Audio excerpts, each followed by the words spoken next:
네, 9월 29일 수요일 오늘도 좋은 아침입니다. 굿모닝 세븐의 이수민입니다. 간밤에 뉴욕 증시 4개월 만에 큰 폭의 하락세를 보이면서 최악의 하루를 보낸 것 같습니다. 그 주범을 꼽자면은 10년물 국채 금리의 또 상승이 아닐까 싶은데 기술주 지금 하방 압력 받으면서 나스닥이 2.8% 내림세를 기록을 했고요. 다우 지수가 1.63%, S&P 지수가 2%대 하락세를 보였습니다.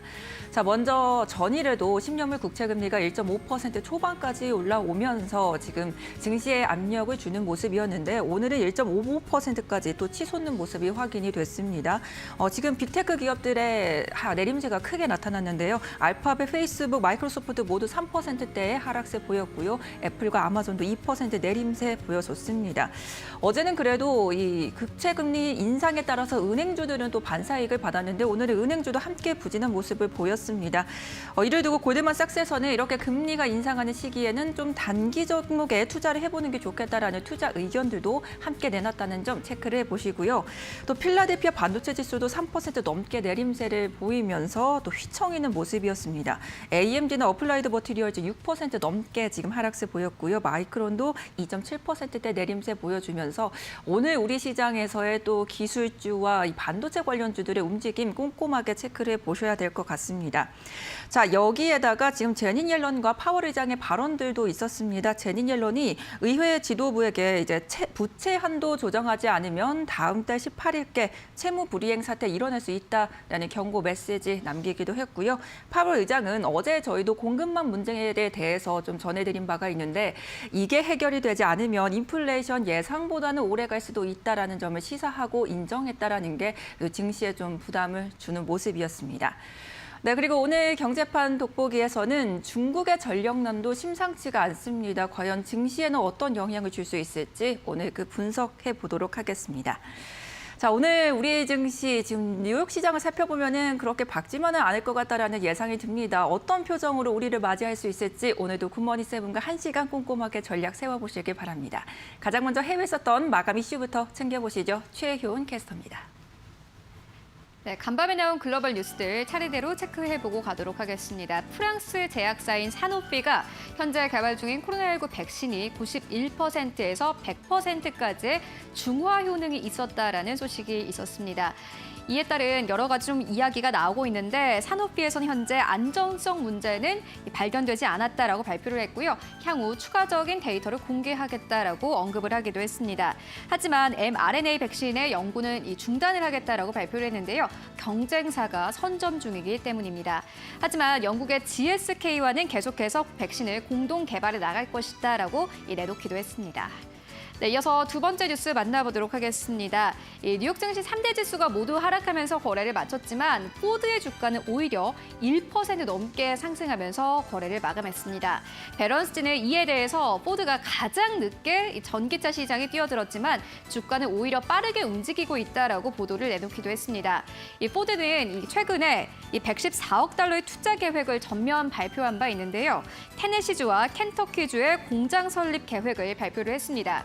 이에 따라서 어제 우리 시장 크게 빠졌음에도 불구하고 SK이노베이션이 3% 넘게 상승 흐름을 나타내기도 했습니다.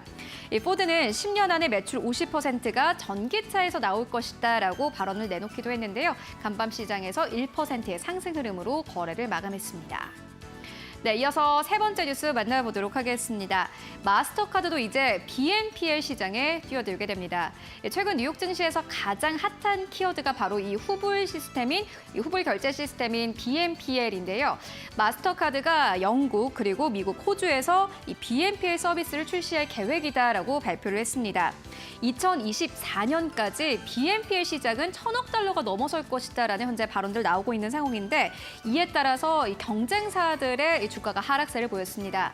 특히나 최근 아마존과의 협업으로 급등했던 어펌의 경우에는 간밤 시장에서 10%가 넘게 빠지기도 했습니다. 네, 이어서 마지막 뉴스 만나보도록 하겠습니다. 장이 모두 마감된 이후에요. 마이크론 테크놀로지가 실적을 발표를 했습니다. 시장의 컨센서스를 웃도는 실적을 발표를 했는데요. 매출과 EPS 모두 다 시장의 컨센서스를 웃돌았습니다. 특히나 EPS의 경우에는 2.42달러로 집계가 됐는데 전년에는 동기에는 1달러로 집계가 되면서 큰 성장을 보였다라는 분석이 나오고 있습니다. 하지만 시간의 거래에서 오히려 마이크론 테크놀로지의 주가는 3.5% 5%가 넘게 빠졌습니다. 가이던스를 낮춰 잡았기 때문인데요. 일단 CEO는 D램과 낸드 쪽에서는 기록적인 수익을 창출했다라고 발언을 내놓기도 했지만요. CNBC 측에서는 앞으로 가전과 전자기기 쪽에서 수요가 줄어들 것이다라는 보도를 내놓기도 했습니다. 네, 지금까지 4가지 뉴스 살펴보고 왔습니다. 네, 이어서 중국 이슈 몇 가지 더 전해드리면 현재 중국의 알리바바가 독점 문제를 지적당한 이후에 20일 만에 지금 자사 플랫폼의 위챗페이를 개방을 했습니다. 그동안 이제 알리페이만 사용을 해서 이게 독점적이다라는 이야기들 나왔었는데 결국은 또 정부의 손을 들어주는 모습이고요. 또 오늘 헝다가 한 차례 이자 지급일이 오늘 또 진행이 됩니다. 2024년 만기 돌의 달러 채권 보유자에게 4,750만 달러의 이자를 지급해야 되는 날이 이제 오늘인데 과연 오늘 이 위기는 또 어떻게 넘길지도 한번 지켜봐야 될 것 같습니다. 네, 이어서 오늘 기다리고 있는 일정도 체크해 보겠습니다. 최윤 캐스터. 네, 최윤입니다. 네, 오늘 일정 포인트 짚어주시죠. 네, 오늘도 여러 가지 일정들 대기가 되어 있는 상황인데요. 간밤에 연준 파월 의장은 상원 증언에 나서기도 했습니다. 일단 오늘 밤에는 미국 연준 제롬 파월 의장의 연설이 대기가 되어 있는 상황입니다. 어제 장이 마감된 이후에 파월 의장은 공급 병목 현상이 예상보다 장기화되고 있다라면서 고인플레이션이 수개월간 지속될 것이다라는 발언을 내놓기도 했습니다. 오늘 밤엔 또 어떤 발언을 내놓을지 잘 체크해 보시면 좋을 것 같고요. 이어서 한국 쪽으로 옮겨가 보도록 하겠습니다. 오늘 한국에서는 현대차가 캐스퍼를 출시를 합니다. 이미 목표치 이상을 선판매했다라는 소식이 전해져 왔는데 경차 시장의 활력이 기대가 된다라는 현재 언급들 나오고 있습니다. 현재 여론들 어떻게 또 변화할지 잘 체크해 보시면 좋을 것 같습니다. 네, 이어서 다음 일정으로 옮겨가 보도록 하겠습니다. 오늘 신규 상장되는 기업들도 2가지가 있는 가운데 CU테크가 공모청약에 들어가게 됩니다. 이 스마트폰용 구동보드 전문 업체이기도 한데요. 현재 공모가가 5,100원대에서 5,600원대까지 제시가 된 상황입니다. 관련된 뉴스 함께 체크해 보시면 좋을 것 같습니다. 네, 지금까지 경제 일정 알아봤습니다. 네, 이렇게 일정 체크 한번 해봤고요. 오늘 시장 어떻게 출발할지 이야기 들어봐야 될 것 같습니다. 네, 오늘은 한국투자증권 서초중앙PB센터 염정 팀장님 연결돼 있습니다. 안녕하세요. 네, 안녕하세요. 네, 팀장님 오늘 좀 생각해야 되는 이슈들이 많은 것 같습니다. 어떻게 출발 전망하고 계십니까? 네, 오늘 시장 어제에 이어서 좀 안타깝게도 하락으로 시작을 할 것 같습니다. 네, 그렇게 전망하시는 이유 한번 들어볼까요? 네, 미 증시 어제 간밤에 미 증시 특히 나스닥 쪽에서 6개월 만에 최대 하락폭을 보이면서요. 일단은 국제 지수 전반적으로 좀 불안한 모습을 좀 보이고 있는데요. 이 부분은 사실 예견되었었던 부분도 있습니다. 이제 대외적인 변수에 대한 리스크 주의하셔야 될 것 같습니다. 일단 미 10년물 국채 금리가 큰 폭으로 상승을 하면서 이에 대해서 앞으로 이제 금리 인상에 대한 부분까지 언급이 됐습니다. 미국에서는 일단은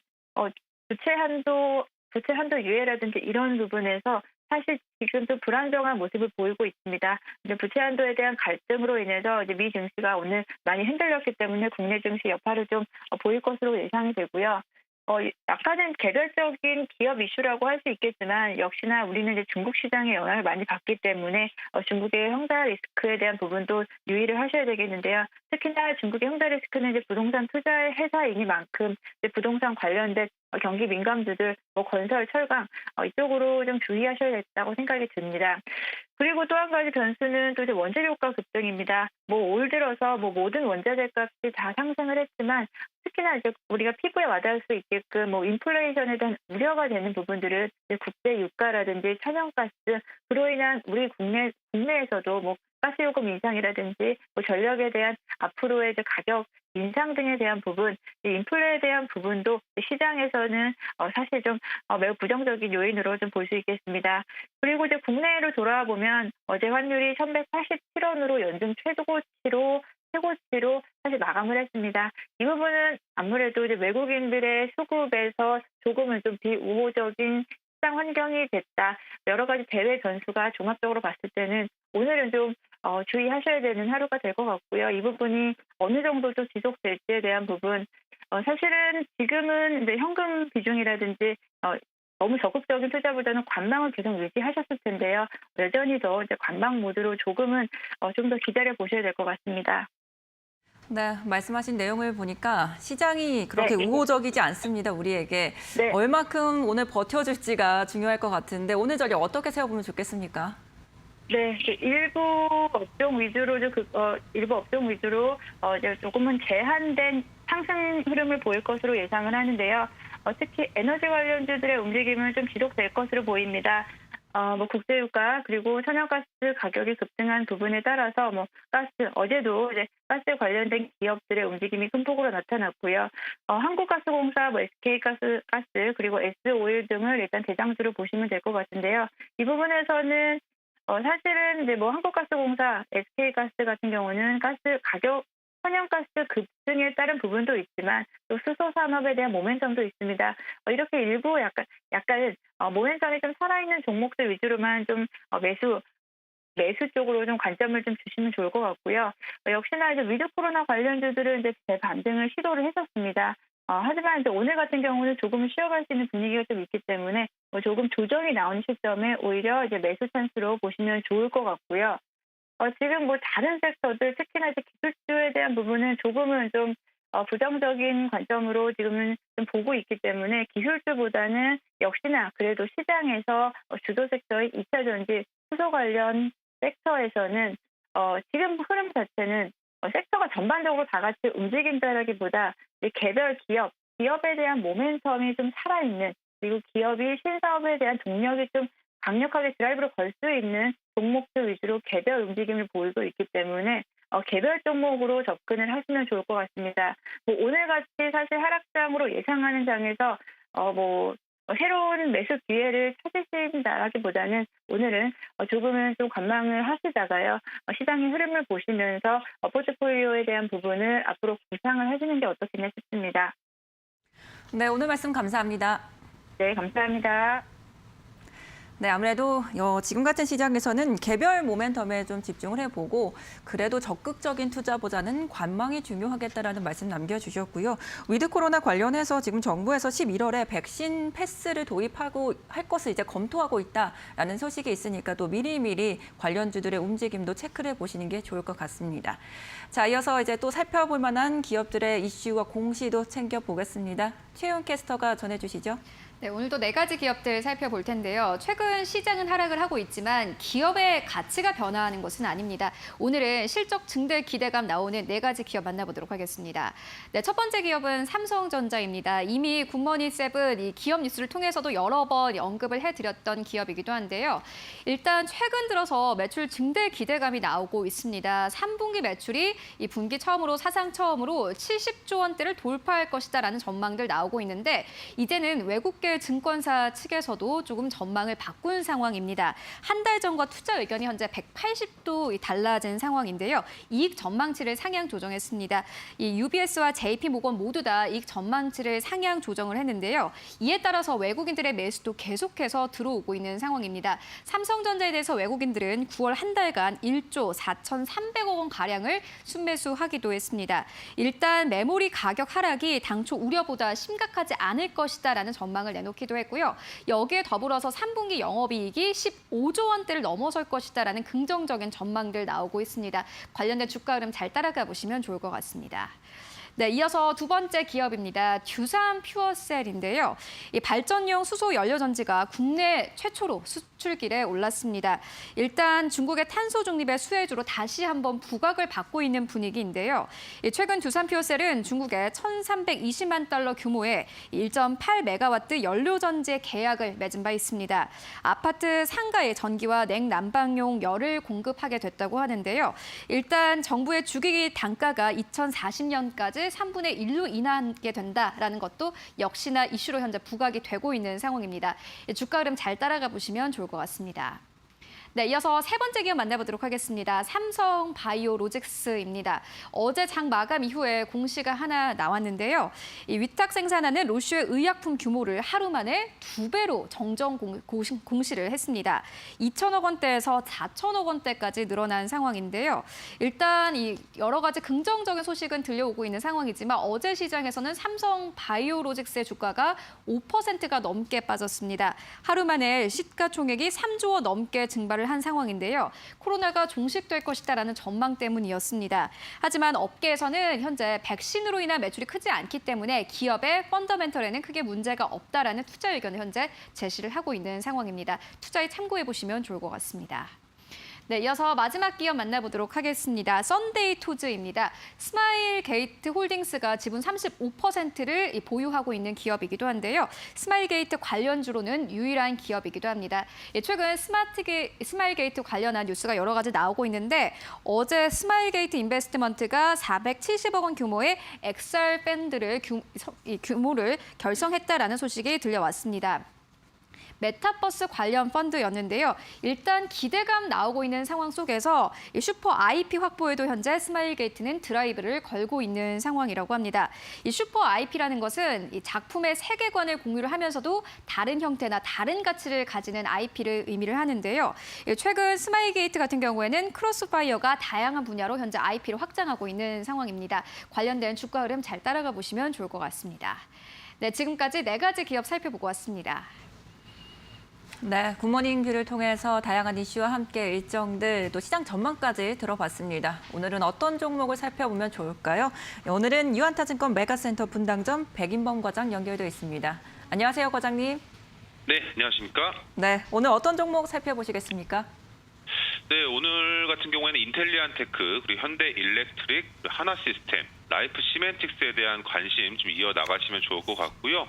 물론 뭐 오늘 정도까지는 좀 주가 조정이 있을 예정인데 아무래도 저가 매수 기회로 좀 활용해 보는 입장에서 좀 바라보시면 좋겠다. 먼저 말씀드리겠습니다.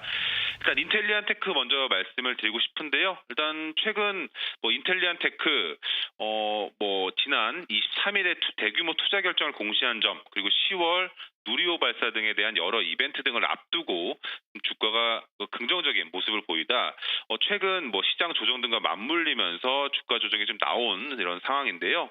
아무래도 이제 팩트만 보자면 이 대규모 투자 결정을 공시했다라는 점, 그리고 또 그만한 투자를 할 만한 향후 고객사들의 수주가 있을 것으로 추정할 수 있다라는 점에서 기업 밸류에이션은 여전히 매력적이다. 그리고 또 원웹으로 유명한 이 저궤도 위성 통신 사업자양 안테나 매출의 본격화 시점이 올해 하반기부터 임박했다라는 점에서 긍정적인 모습 향후 기대해 볼 수가 있을 것 같고요.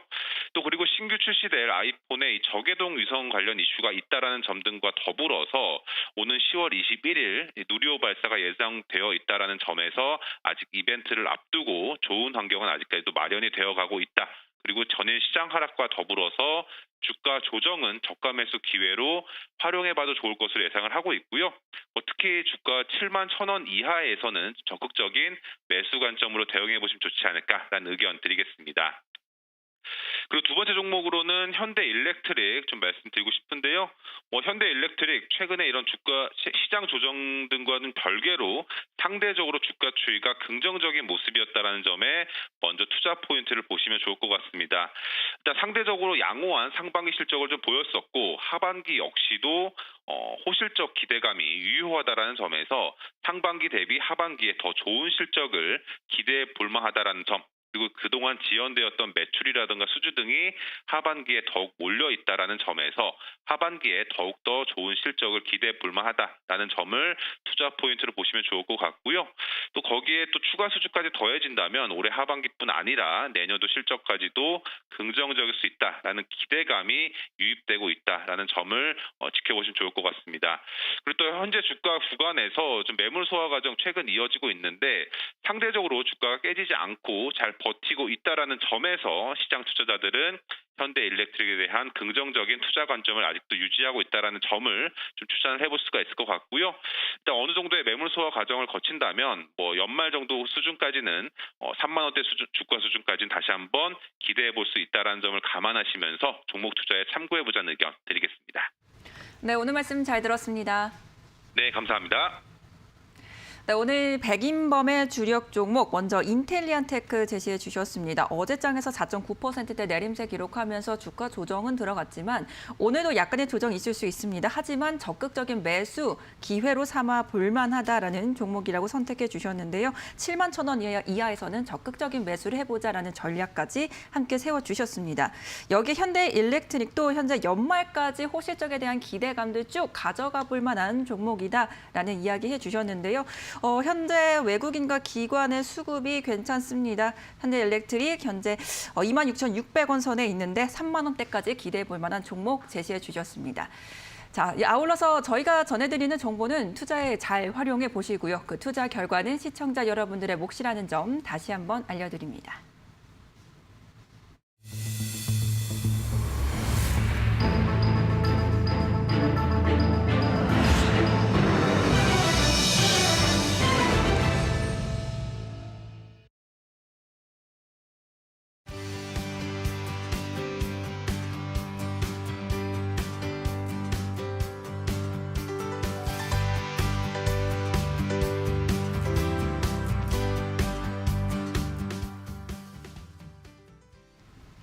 네, 경제판 돋보기 시간입니다. 중국이 정말 바람잘 날이 없습니다. 코로나부터 시작을 해서 헝다 이슈에 이제는 전력난까지 세계 공장이 멈추는 건 아닌지 우려감들이 커지고 있습니다. 네, 오늘은 여기에 대해서 이데일리 권소영 기자와 이야기 나눠봅니다. 어서 오세요, 기자님. 네, 안녕하세요. 네, 정말 중국이 규제부터 시작을 해서 이슈에 빠지는 게 없습니다. 네. 이제는 전력난까지 이제 발생을 네. 하고 있는 상황인데 우선은 왜 이런 사태가 발생을 했는지 원인부터 분석을 해봐야 될 것 같아요. 일단 기본적으로 지금 전 세계적으로 탄소 중립으로 가는 추세인 거잖아요. 중국도 피해갈 수는 없는데 특히 이제 내년 2월에 베이징 동계올림픽이 예정이 되어 있어요. 네. 그래서 이 올림픽 앞두고 이제 시진핑 국가주석이 베이징 하늘을 좀 파랗게 만들어야 된다. 이러면서 올해부터 탄소 중립 정책 굉장히 강하게 밀어붙이고 있거든요. 그래서 2030년까지 탄소 배출 정점 찍은 후에 2060년에 탄소 중립 달성하겠다라고 선언을 했습니다. 그래서 이제 3월 달부터 석탄 주 생산 지역에 대해서 생산량을 좀 줄여라 이렇게 얘기를 했는데 중국은 사실 이제 서북 지역에 석탄 자원이 굉장히 풍부해서 이 서북 지역에 주로 화력 발전소들이 몰려 있거든요. 그런데 이제 정부 정책 때문에 일단 발전량에 문제가 생겼습니다. 여기에다가 이제 호주와의 무역 분쟁도 굉장히 영향을 미쳤는데 호주가 사실 이제 코로나19 터진 이후에 이제 코로나19의 기원을 좀 조사해야 된다라면서 이제 중국의 책임론 이런 것도 좀 물었거든요. 그러면서 이제 중국이 좀 흰기를 건드렸고 여기에 더해서 이제 화웨이를 5G 통신 사업에서 배제하겠다라고 하면서 중국이 약간 발끈하고 그러면서 작년 10월부터 호주산 석탄 수입을 금지하겠다라고 했거든요. 중국의 코로나19가 좀 진정이 되고 또 경기가 회복되고 이러면서 산업력 전력 수요 늘어나고 있는데 이렇게 발전용 석탄 공급이 분족해지니까 가격이 급등할 수밖에 없었던 겁니다. 전력 생산에 사용되는 석탄 가격 보니까 올 초 대비 한 50% 이상 올랐는데 이렇게 되면 석탄 가격 오르게 되면 화력발전소 같은 경우는 돌려도 남는 게 별로 없으니까 일부 가동을 멈춘 상황이고 그게 이제 자연스럽게 전력 대란으로 이어진 건데 그동안에 중국이 이제 사용한 발전용 석탄에서 호주산 석탄이 차지하는 비중이 절반 이상이었거든요. 거기다가 이제 중국 전체 발전량에서 화력 발전이 차지하는 비중이 한 57% 수준이 됩니다. 그러니까 이 석탄 가격 급등이라는 게 이제 전력난에 직격탄을 이제 준 거고요. 여기 이제 탄소 중립 정책과 석탄 부족 이렇게 맞물리면서 5월부터 이제 서북 지역 석탄 발전소 화력 발전량 급감했고 그리고 사실 이제 중국의 양대 에너지 공급 지역 중 하나가 또 이제 서북 지역이 한 군데가 있고 서남 지역이 또 한 군데인데 여기가 이제 수자원이 풍부해요. 그래서 수력 발전소들이 많이 있는데 여기서 이제 전기를 생산을 해서 인구가 많은 동쪽으로 이렇게 보내는 이제 구조인데 이곳에 이제 비가 조금 덜 와서 예년보다 댐 수위가 수력 발전할 수 없는 수준까지 좀 떨어졌거든요. 그러니까 이제 에너지를 많이 쓰는 철강 산업, 화학 산업 이런 데도 이제 문제가 생긴 거고요. 이 산업뿐만 아니라 아파트 단지가 정전이 되고 그리고 거리에 신호등이 이제 작동하지 않고 일부 가게는 촛불을 켜놓고 장사하는 사태까지 발생을 했다고 하니까 지금 중국의 전력난 굉장히 심각한 수준인 겁니다. 네. 네. 그러니까 한 두 가지로 원인을 생각해 보면 우선 탈탄소 기조로 인해서 지금 에너지가 생산이 부족해지고 있다는 점과 네. 함께 석탄 수입 금지로 석탄 가격의 상승을 좀 꼽아주셨던 것 같습니다. 비슷한 게 사실 유럽에서도 나타나고 있는 것 같아요. 지금 바람이 네. 불지 않아서 네. 영국 쪽에서는 풍력에서 이제 에너지 많이 맞습니다. 발생하지 못하고 네. 있다. 이런 지금 기조들이 세계에서 나타나고 있는 것 같은데 사실 중국이 최근에 발표했던 경제 지표도 보면은 그렇게 부진한 모습이었어요. 소비나 생산 같은 경우도 이런 악재들이 겹쳐지게 된다면 경제 성장률 낮아지는 거 아니냐 이런 이야기들도 네. 나올 것 같거든요. 어떤가요? 사실 이제 블룸버그가 최근에 중국의 진짜 위기는 헝다그룹의 부도 사태가 아니라 이 전력난이다라고 그렇죠. 보도를 하기도 했거든요. 헝다 같은 경우는 부채 규모가 뭐 전체 중국 은행권 대출의 한 0.3%밖에 안 되기 때문에 이게 전체 시스템 위기로 번질 가능성은 뭐 크지 않다라는 분석들이 좀 많았는데 전력난이 이렇게 심각해지면 이제 세계 공장이라고 불리는 중국에서 공장이 가동이 멈출 수밖에 없고 그렇게 되면 이제 중국 경제 타격이 굉장히 심할 수밖에 없다라는 네. 겁니다. 에너지를 많이 쓰는 산업도 직격탄이지만 반도체 업체, 이제 뭐 스마트폰 업체 등의 피해도 만만치 않을 것으로 예상이 되는데요. 중국 전력난으로 가장 피해를 많이 보는 지역이 바로 이제 광동성, 장쑤성, 저장성 이런 데인데 여기가 사실 공업벨트예요. 네. 여기들의 이제 반도체 업체들이 좀 몰려 있는데 이제 중국의 성별로 보면 국내 총생산, 그러니까 GDP가 광동성이 1위고요, 장쑤성이 2위고 저장성이 4위예요. 그래서 이 세 군데의 성이 지난해 중국 전체 GDP에서 차지하는 비중이 28%에 달했습니다. 이 지역들이 사실 중국 남동 쪽에 이렇게 위치해 있어서 이 지역이 이제 대만과 가깝잖아요.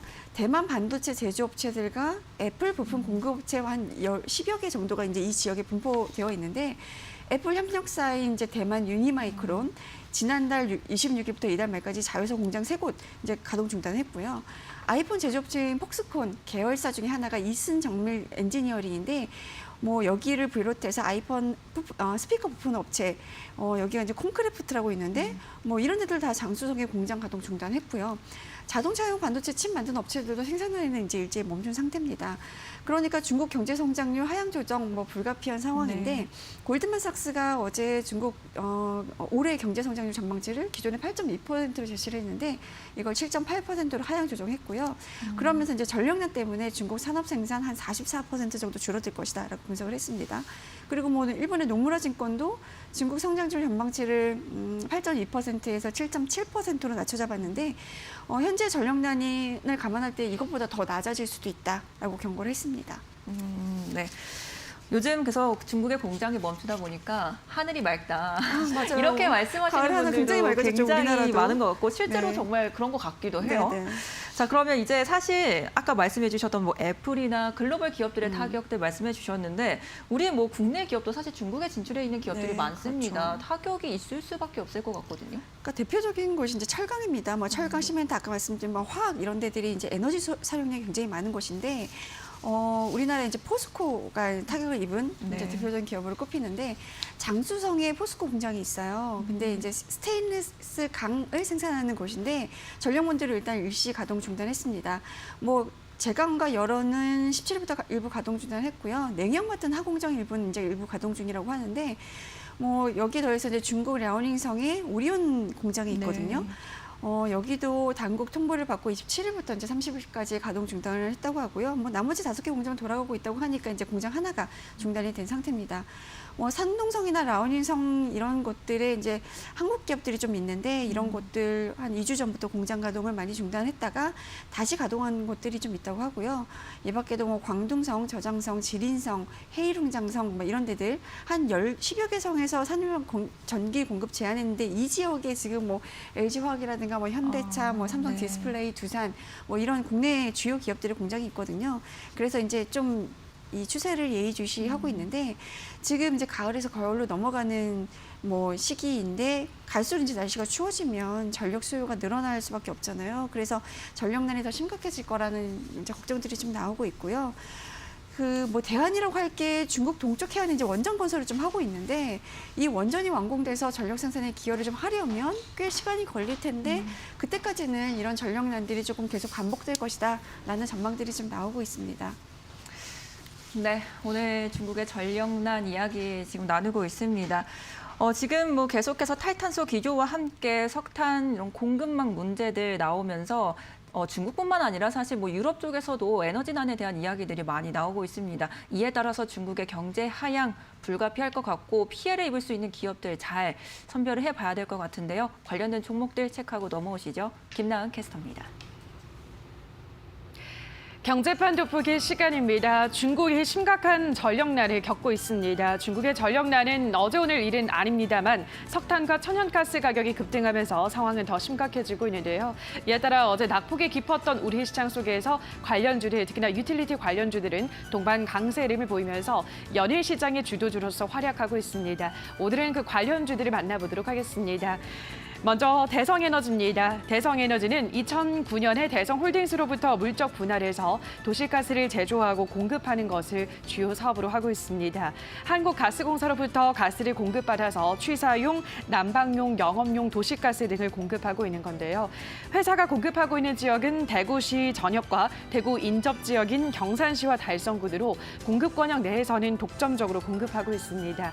매년 영업이익도 꾸준히 늘어나고 있고요. 무엇보다 이 종목은 은행주 못지않은 배당주로서도 주목받고 있습니다. 꾸준히 배당을 하고 있는데 9년 연속 주당 배당금 250원을 유지하면서 배당 수익률 4%가량을 유지하고 있습니다. 다음 종목 보시죠. 이번에는 한전산업입니다. 한전산업은 발전 설비 운전, 정비, 신재생에너지 사업 등을 주로 영위하고 있습니다. 무엇보다 석탄 취급 설비, 환경 설비 등 연료 환경 설비 분야의 운전과 장비를 담당하고 있고요. 국내외 노하우를 바탕으로 2009년부터 인도와 칠레 등의 기술 인력을 파견해서 정비 업무를 수행하고 있습니다. 천연가스 가격이 천정부지로 치솟으면서 영국 정부가 다시 한번 원전 개발에 관심을 갖게 되자 어제 이 종목에도 매수세가 쏠렸는데요. 영국 정부가 소형 모듈 원자로로 신규 건설 프로젝트를 긍정적으로 검토하고 있다는 외신 보도가 전해졌습니다. 한전산업은 이 소형 모듈 원자로를 통한 발전 시설 증설에 따른 설비 운전과 또 정비 용역이 늘어날 것으로 예상되는 만큼 앞으로의 흐름도 주목해 보시기 바랍니다. 다음 종목입니다. 이번에는 포스코 인터내셔널입니다. 대한민국 종합 상사 업체로 철강, 식량 소재, 무역, 미얀마 가스전 등의 사업을 영위하고 있는데요. 전체 영업이익의 한 70%가량이 미얀마 가스전에서 나올 만큼 비중이 크기 때문에 이 천연가스 가격 급등에 따라서 덩달아 주목받고 있습니다. 물론 아직까지 미얀마 사태로 미얀마에서 추진 중인 LNG 수입 터미널 프로젝트 같은 사업이 계획 단계에서 멈춰 있는 만큼 앞으로의 상황은 좀 두고 봐야 되겠지만 만약 여기서 상황이 나아진다면 주가는 더 탄력을 받을 것으로 전망됩니다. 자, 게다가 현재는 친환경차 승부수를 던지면서 기업 가치 재평가 국면에 들어가는데요. 100% 자회사인 포스코 SPS가 전기차 배터리 다음으로 비싼 부품인 구동 모터코어를 만드는데요. 이 친환경차 업계에서는 황금알을 낳는 거위로 불릴 만큼 굉장히 인기를 끌고 있습니다. 현재 쏟아지는 주문량을 감당하고 있는 것으로 알려졌는데요. 자, 이렇게 시장에서 뜨거운 모멘텀을 안고 있는 포스코 인터내셔널의 주가 향방까지 들여다보시기 바랍니다. 자, 여기까지 오늘은 천연가스 가격 급등에 따른 수혜주들 확인하셨습니다. 네, 어제 이제 중국의 전력난 이야기가 나오면서 유틸리티 관련주들도 많이 급등을 했고 또 영국 쪽에서도 이제 전력난 이야기 나오면서 원전 검토할 수도 있다라는 가능성 제기되면서 이제 원자력 관련주들도 상승세가 나왔습니다. 오늘도 한번 시세 같이 체크를 해보시면 좋을 것 같고요. 이어서 자 이제 중국 전력난으로 반대로 저희는 아까 좀 피해를 보는 기업들을 말씀해 주셨는데 우리가 또 수혜를 볼 수 있는 부분들도 있을 것 같습니다. 어떤 쪽을 살펴보면 좋을까요? 일단 뭐 피해 기업은 명확하게 네. 포스코 같은 데들은 주가가 뭐 최근 5거일 연속 하락했거든요. 네. 그래서 뭐 36만 원이었던 주가가 한 33만 5,500원까지 떨어졌는데 그 한 5일 동안 보면 KRX 철강 지수도 뭐 다수 연속 하락해서 이 기간 동안 7% 떨어졌습니다. 뭐 공장 가동 중단한 오리온도 최근 나흘 동안 보면 하루 보합을 보인 걸 빼고는 다 하락했는데요. 12만 원대 초반으로 떨어진 상태입니다. 대신 이제 원전 관련주가 강세를 보였는데 아까도 이제 한국 한전산업 말씀하셨잖아요. 네. 어제 9% 넘게 올랐고 BHI라든가 뭐 HRS 서전기전 뭐 각각 이제 6% 강세를 보였는데 결국 중국도 원전 건설에 속도를 낼 수밖에 없으니까 이제 국내에서 원전 관련주로 분류되는 기업들은 어제 이제 일제히 강세를 보였고 앞으로도 좀 이제 두각을 나타내지 않을까 하는 얘기가 나오고 있고요. 뭐 이런 데 외에도 이제 뭐 반도체나 아니면 이제 차 부분 이런 이제 중국에서 공장 가동이 좀 멈춘 곳들 그런 이제 부품업체들에 대해 수혜가 조금 예상이 되고 있긴 합니다. 앞서 반도체 지금 네네. 짚어주셨는데 뭐 SK 하이닉스 쪽에서도 뭐 사실 뭐 중국 전력 문제 없다, 내년 메모리 좋다, 뭐 이런 식으로 말이 지금 나오고 있습니다. 근데 전체적으로 공장이 멈추면 피해가 가지 않을까 싶은데 어떤 쪽의 수혜를 예상하고 계시는지 궁금하거든요. 예, 사실 어제 신한금투가 이제 짧게 속보 리포트를 좀 내긴 했는데요. 일단 중국과 경쟁도가 높았던 제품군들이 아마 이제 우리나라 기업들은 수혜를 입을 수밖에 없는데 그 중에서도 이제 인쇄 회로 기판 우리가 PCB라고 하는데 전기 신호가 지나가는 회로에 인쇄되어 있는 보드 같은 걸 말하는 겁니다. 그 중에서도 리지드 PCB가 경성 인쇄 회로 기판이라고 하는데 이 부분이 사실은 중국 공장의 글로벌 점유율이 굉장히 높았거든요. 전력 때문에 이런 부분의 공장 가동이 좀 원활하지 않다라고 하면 이제 이 똑같은 업종을 영위하고 있는 국내 업체들을 수혜 기대할 수 있을 것 같은데요. 메모리 모드 PCB라든가 뭐 MLB 이거는 멀티 레이어 보드라고 하는데 다중 PCB라고 합니다. 이 고밀도 회로 설계가 가능한 부품이고요.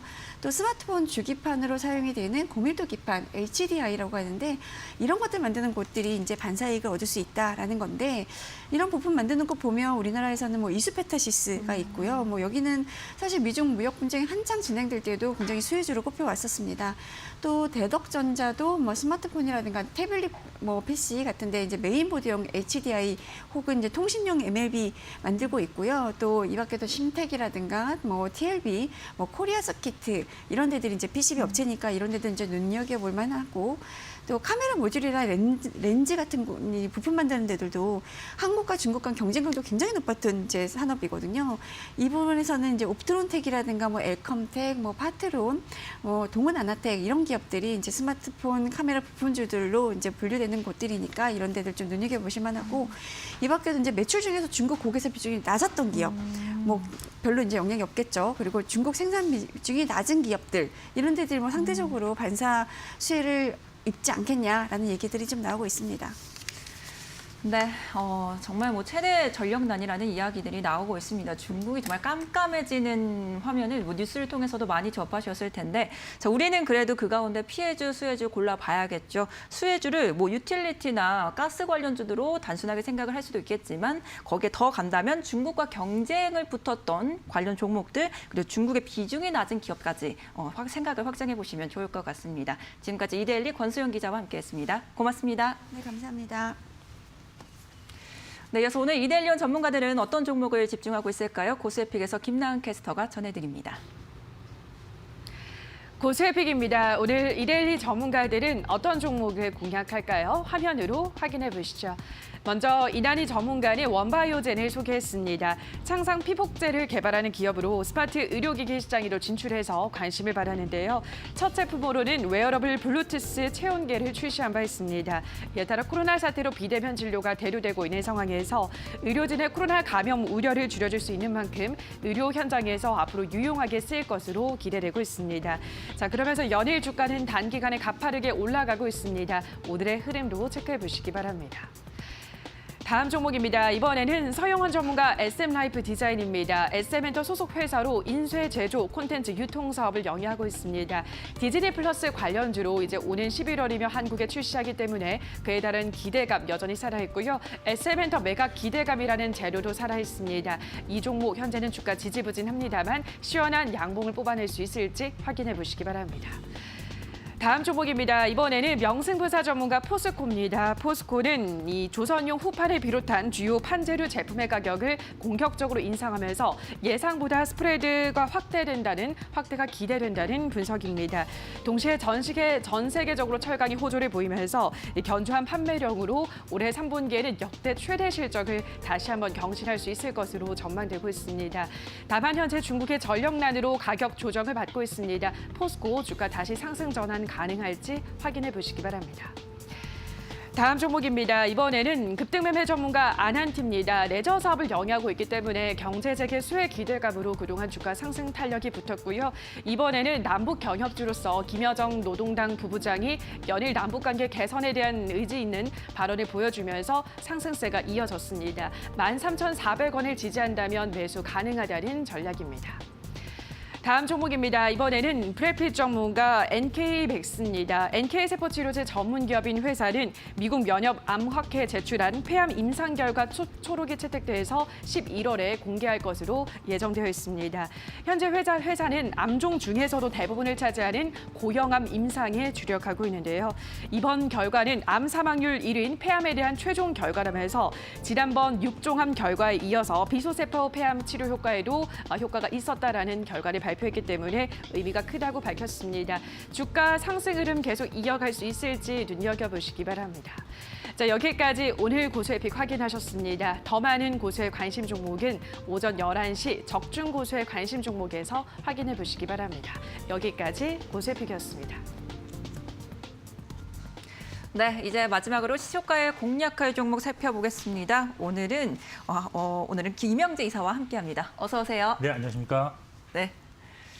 지난 종목들 지금 화면을 통해서 만나보고 오겠습니다. 네, 김영재 이사의 종목입니다. 현재 녹십자 최고가 기준으로 4.74%의 상승률 기록을 하고 있고요. 이어서 9월 8일에 진입을 했던 ABL 바이오 살펴보겠습니다. 최고가 기준으로 0.23%의 상승률 보여주고 있습니다. 9월 15일에 진입했던 하나금융지주 살펴보겠습니다. 44,500원에 편입이 됐고요. 현재 최고가 기준으로 3.93%의 상승률 보여주고 있습니다. 네, 먼저 하나금융지주 살펴보시면 어제 그래도 은행주들의 강세 속에 함께 동반 상승을 했습니다. 2%대 강세 흐름을 보여줬는데 앞으로 뭐 금리 인상의 효과 계속 나타날까요?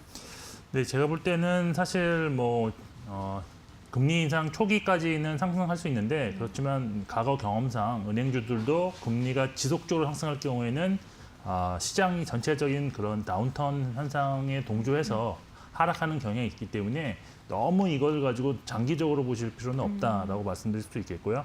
일단 최근에 들어서 상승한 원인은 미국 FOMC 이후에 10년물 국채 금리가 다시 이제 상승하는 모습을 보이면서 실질 금리가 좀 상승하고 있습니다. 그래서 은행이라든지 보험 같은 금리 인상 수혜주들의 상승에 편입해서 동반해서 지금 강세를 보고 있는데 지금 외국인과 기관의 그런 집중적인 매수가 또 특징이 지금 나타나고 있습니다. 2주 동안 기관이 85억 원을 순매수했고 외국인은 무려 147억 원을 순매수했는데 사실 국내적으로도 이제 이슈가 또 있죠. 10월 10일 개최되는 금통위에서의 그런 추가 금리 인상 가능성도 조금씩 높아지고 있는 만큼 그런 기대감이 결국은 긍정적으로 주가에 반영하지 않겠느냐 하고 기대할 수 있겠습니다. 결국 투자 전략을 일단 보유 전략 유지하셔야 될 것 같고요. 목표 주가 55,000원, 선초가 45,500원을 유지하도록 하겠습니다. 네. 모멘텀에 영향을 줄 수 있는 부분까지는 끝까지 보유 전략, 목표가 손절가 지켜가면서 가져가 보시는 게 좋을 것 같습니다. 자, 그럼 이제 오늘 진입할 섹터도 한번 공개를 해주시죠. 네, 오늘은 전기전자 업종, 특히 반도체 업종이 위주가 될 텐데 일단 실적 고점에 대한 우려감이 지속적으로 좀 나타나고 있지만 그래도 이번 3분기 실적에서 그래도 다시 또 좋은 모습을 보여줄 것으로 볼 수 있어서 좀 기대를 할 수 있는 업종이다라고 할 수 있겠습니다. 자세한 전기전자 업종 반도체 위주로 주요 포인트를 좀 말씀드리면 먼저 주가 흐름부터 짚어드린다면 코로나19 팬데믹 이후에 사실 언택트의 수혜 업종으로 부각되면서 사실 IT 제품에 대한 그런 수요가 많이 나타나면서 올해 1분기까지 가파른 주가 상승을 보였었는데 그 이후에는 대형 IT 종목 위주로 주가가 조정 국면에 진입해 있는 그런 상황이라고 할 수 있습니다. 그런데 사실 개별 전기전자 업종들의 종목의 그런 실적은 꾸준히 성장하고 있는데 다만 실적 성장률이 지난 1분기 또는 2분기 대비 좀 예상률이 좀 떨어지고 있는 그런 모습이 감지되고 있고 또한 그 팬데믹이 종료되거나 아니면 위드 코로나로 갔을 경우에 수요 감소에 대한 우려감이 주가에 좀 선반영되면서 전기전자 업종 종목들의 주가가 좀 우하향하는 그런 모습이 좀 나타나고 있다고 볼 수 있겠습니다. 특히 그 반도체 같은 경우에는 향후 D램 가격에 대한 그 전망이 약간 부정적이라고 할 수 있겠는데요. 이러한 전망이 업종 전반에 걸쳐서 좀 부정적인 영향을 주고 있다라고 볼 수가 있겠습니다. 최근에 그 시장조사 업체 트랜스포스가 그 4분기 D램 고정 가격이 전분기 대비 최대한 8% 정도 하락할 수 있다고 발표를 했는데요. 특히 PC용 D램 가격이 하락을 주도할 것이다 이렇게 전망했고 모바일 D램은 뭐 보합 정도를 예상을 했습니다. 그런데 이러한 전망에 대해서 업계에서는 좀 다르게 보는 시각이 있는데요. 좀 무리한 분석이 아닌가라는 그런 얘기도 나오고 있습니다. 먼저 그 PC용 D램이 전체 시장에서 차지하는 비중이 15%밖에 되지 않는 낮은 비중을 차지하고 있고 또 현재는 지금 D램의 주력 제품이 DDR4에서 DDR5로 바뀌는 시기인 만큼 구형 제품의 가격 하락 조정은 좀 자연스러운 현상이기 때문에 이것이 어떤 큰 트렌드로의 전환 가능성이 아니다라는 그런 점을 말하고 있는 것 같습니다. 그리고 또 이제 전기전자 업종의 다른 분야인 스마트폰 같은 경우에는 수요가 오히려 좀 더 증가하지 않을까라고 기대하고 있는데요. 백신 보급 확산에 따라서 그동안 미뤄왔던 그런 스마트폰 교체를 올해 말 또는 내년 초에 좀 할 수 있기 때문에 최근에 삼성의 그런 갤럭시 Z 플립 3의 예상을 뛰어넘는 인기도 이러한 교체 수요가 증가한 예라고 볼 수도 있을 것 같습니다. 전기전자 업종 밸류에이션 측면에서 좀 보면 전반적으로 이익 수준이 향상되고 있고, 근데 주가는 오히려 좀 하락하고 있는 그런 모습을 보면서 밸류에이션 매력은 올해 가장 높은 지점에 좀 도달해 있다라고 볼 수가 있어서 어떠한 좋은 트리거가 나타날 경우에 단기의 주가가 좀 반등할 수 있는 가능성은 좀 열어두시면서 접근을 하셔야 된다라고 보고 있습니다. 특히 이번 3분기 실적은 미국의 이런 테이퍼링 및 금리 인상 이슈 그리고 중국 규제 이슈 그리고 미국 부채 협상 한도와 관련된 전체적 불안이 이미 시장에 다 반영된 이후에 3분기 실적이 발표되는 그런 거기 때문에 실적 결과와 주가의 상관관계가 좀 매우 높을 가능성이 있다고 저는 개인적으로 판단하고 있습니다. 그래서 전기전자 업종의 좋은 실적이 사실 주가가 많이 섬조정 받은 그런 거와 결합된다면 단기 반등이 가능할 것으로 기대되는 업종이라고 저는 판단하고 있습니다. 네. 말씀하신 것을 종합해 보면은 이 전기전자 업종 가운데서도 이 모바일에 대한 기대감에 접근을 하는 것 같은 모습이었습니다. 지금 D램 가격 하락의 전망은 있지만 모바일용 D램 가격은 보합 정도로 예상이 된다라는 부분 지적을 해주셨고 여기에 백신 보급 확대로 스마트폰 교체 수요, 지금 수요가 늘어날 것이다라는 부분을 함께 모멘텀으로 잡아주셨습니다. 자, 그럼 그 가운데 어떤 종목을 살펴보면 좋을까요? 네, 저는 오늘 정말 예전과는 다르게 삼성전자를 좀 꼽아봤는데 삼성전자를 선택한 이유의 가장 큰 부분은 전체 시장 측면에서 볼 때 악재가 좀 많이 반영된 상태이기 때문에 이런 조정이 끝나는 무렵에 지금 단기적으로 국내 증시가 상승할 가능성이 좀 있어 보인다. 그래서 10월 달은 좀 상승할 가능성이 있어 보이는데 그에 따라서 시가총액이 가장 큰 삼성전자가 좀 유리할 것이다라는 그런 관점입니다. 삼성전자 사실 지금 2분기 실적 발표일부터 한 6% 정도 주가는 하락해 있는 상태인데 아마 오늘 시장이 안 좋을 수도 있어서 좀 더 추가 하락 가능성은 있어 보입니다. 그렇지만 이번에 3분기 실적에 대해서는 상당히 좀 좋은 평가가 나오고 있는데 지금 컨센서스는 한 15조 8천억 원의 영업이익 그리고 당기 순이익가 한 12조 3천억 정도로 좀 나타나고 있는데 영업이익을 17조 원대로 보는 그런 증권사도 나오고 있어서 상당히 이번에는 좀 기대를 할 수 있다라고 보여서 실적 피크아웃 우려감에 눌려있던 주가가 반등할 가능성은 좀 이번 3분기 실적 시즌은 좀 높다라고 할 수 있겠습니다. 수급적으로 지금 외국인이 지속적으로 매수하고 있어서 상당히 기대가 되고 있는데 삼성전자를 무려 1조 4,800원어치를 순매수했는데 같은 기간에 원달러 환율은 지속적으로 상승한 면에서 프롬프그램 매수가 아닌 액티브 성격의 자금이 삼성전자를 강하게 매수하고 있다라고 볼 수도 있습니다. 밸류에이션 측면에서 보면 현재가 지금 내년 실적 기준으로 한 PER 11.5배인데 수준인데요. 밸류에이션 매력이 지금 지속적으로 상승하고 있다. 그러니까 절대적인 주가가 좀 낮아지는 그런 것도 긍정적이다라고 할 수 있겠습니다. 마지막으로 기술적 분석상 아직은 중기적으로 보면 추세 하락 구간에 주가가 위치하고 있어서 반등이 나타난다 하더라도 큰 상승은 어렵다고 보고 있습니다. 그렇지만 그래도 이번 실적 시즌 중에 주가 반등은 기대할 수 있는 그런 위치에 있다라고 판단하고 있습니다. 가격 전략은 일단 목표가는 한 10% 상승 수준인 84,000원, 손절가는 5% 수준이 72,500원을 잡고 대응하셔야 되는데 오늘 만일 주가가 네. 더 하락해서 시작한다면 요 손절가라든지 목표가를 조금 낮추시는 것도 나쁘지 않은 그런 전략이 될 것 같습니다. 네, 저희가 사실 이 8만 전자를 굉장히 그리워하는데 지금 언제쯤 기간 어느 정도 잡아보면 좋겠습니까? 8만 전자? 네, 저는 이번에 반등한다 그러면 단기적으로 나타날 가능성이 있어서 10월 중으로 8만 전자가 가능하지 않을까라고 판단하고 있는데 기존에 보유하셨던 분들은 8만 전자 수준에서는 조금 비중을 축소하시는 것도 나쁘지 않은 전략이다라고 판단하고 있습니다. 네. 오늘 시초가에 공략할 종목은 삼성전자였습니다. 목표가 84,000원 제시해 드리겠습니다. 오늘 말씀 잘 들었습니다.